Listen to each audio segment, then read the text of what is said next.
Let me tell you 5 things I wish someone told me before becoming a lawyer. Number 1, the money illusion. Everyone thinks everyone in law has money. Everyone is swimming in money. I mean, you've seen the lawyers who drive fancy cars, German machines, they wear tailored suits, nicely fitted suits. They bill up to 6 figures per client, sometimes 7 figures per client. But let me tell you the part you may not know.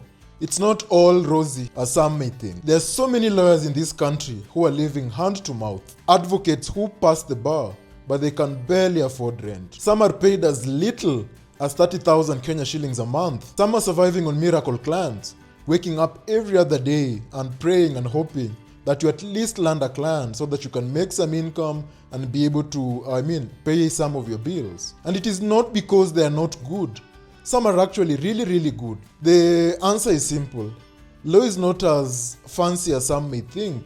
Law does not pay or does not guarantee as much money as people might perceive it to be. Law in Kenya does not guarantee money. Just because you've passed the bar, you've gotten your dream job, or you're dreaming of getting a dream job does not guarantee you that you're going to be rich or something.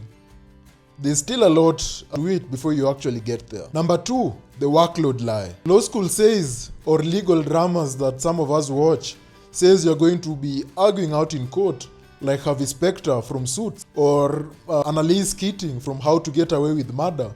Law is not as fancy as some might see it on TV, especially in Kenya.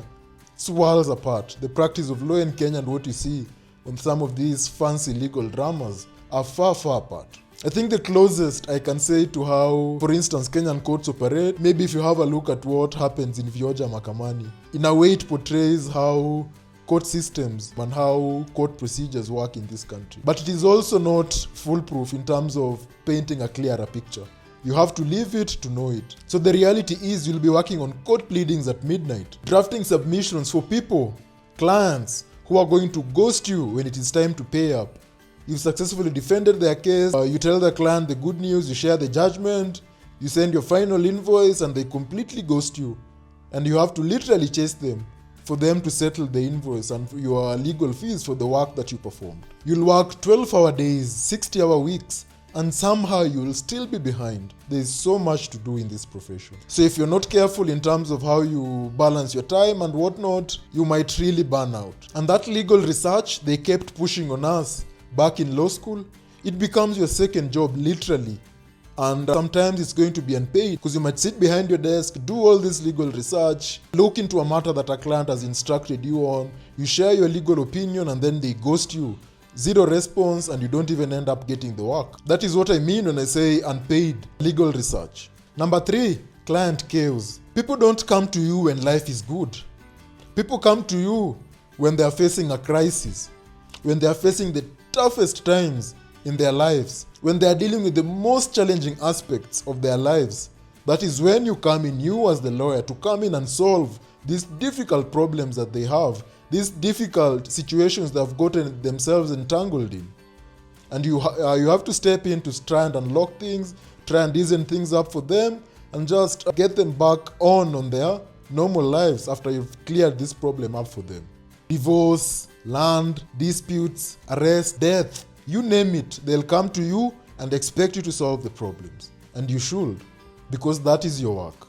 I mean, literally, I have this on my bio. Lawyers help people for a living by inheriting their problems and putting ours aside. I mean, we all have problems. There's always something that is going on in your life, one way or the other.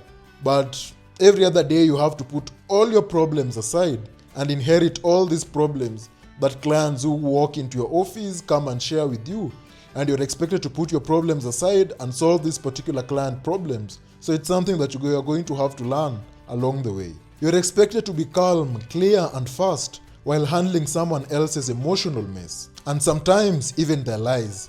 Clients lie all the time. So you have to be very clever in terms of how you're handling your clients and just making sure that you are not being led astray by their lies. You should be comfortable enough to call them out for their lies and not feel intimidated by a client, because at the end of the day, it's your license on the line. You don't want to embarrass yourself in court over lies that were fed to you by a client. You'll carry things that you cannot even tell somebody else for obvious reason. I mean, we have attorney-client privilege. and whatever our clients tell us should be confidential between us and the client, and we are not permitted under any circumstances to disclose whatever secrets or whatever details are disclosed to us by our clients during our meetings and during the course of the particular instructions or during the course of executing instructions on behalf of a client. You'll still be expected to walk into court with a steady voice and say, "I'm ready to proceed, Your Honor," while battling all this emotional mess that your client has lumped up on you. I mean, we are trained for that, and practice is going to drill that into you. Number 5, gratitude can be rare. You'll help a client win a case they thought was absolutely impossible.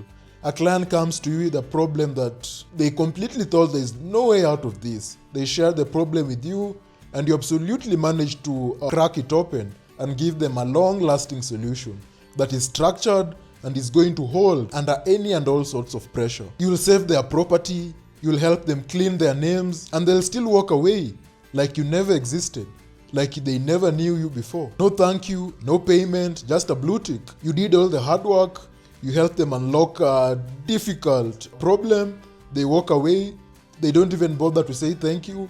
You send them their invoice expecting them to pay you, but they completely ghost you. These are some of the things of the practical realities of practicing law in this country. Along the way, you'll have to learn how to do your work and do it well without expecting any sort of applause. Just do your work, do it really well, and move on. Number 5, career reality. I mean, we all expect, or while we are still in law school, there's always this perception that immediately you leave law school, you're going to land a job. Well, I'm afraid to burst that bubble. The reality on the ground might be quite different. Graduating with an honors degree sounds like a golden ticket, but the reality on the ground, or the silence after that graduation, is absolutely going to humble you. If you did not intern strategically, or network intentionally, or land in the right rooms, it's going to be tough for you. Really tough. So brace up. Good grades help. They will help you in terms of showing an employer that you are serious during your law school days. But they don't guarantee you that you're going to be protected from being broke, from being underpaid, or being invisible to future employers or possible employers. So before you choose law as a career, before you decide that you want to be this litigation lawyer or this prominent commercial lawyer, understand the battlefield. Understand what is awaiting for you in the profession. This is just the tip on the iceberg. Just do some research, network with lawyers within the profession. They'll tell you more about the profession, the do's and don'ts, what to expect, and most importantly, how to overcome it. I'm not sharing this video to scare anyone into choosing law as a career. I'm just trying to prepare you mentally and psychologically so that you're not misled by what you see in legal dramas or TV shows. The practical reality on the ground is quite different. So be ready for that. The law is noble and it remains noble, but the journey is tough. Not as soft as some of you might think.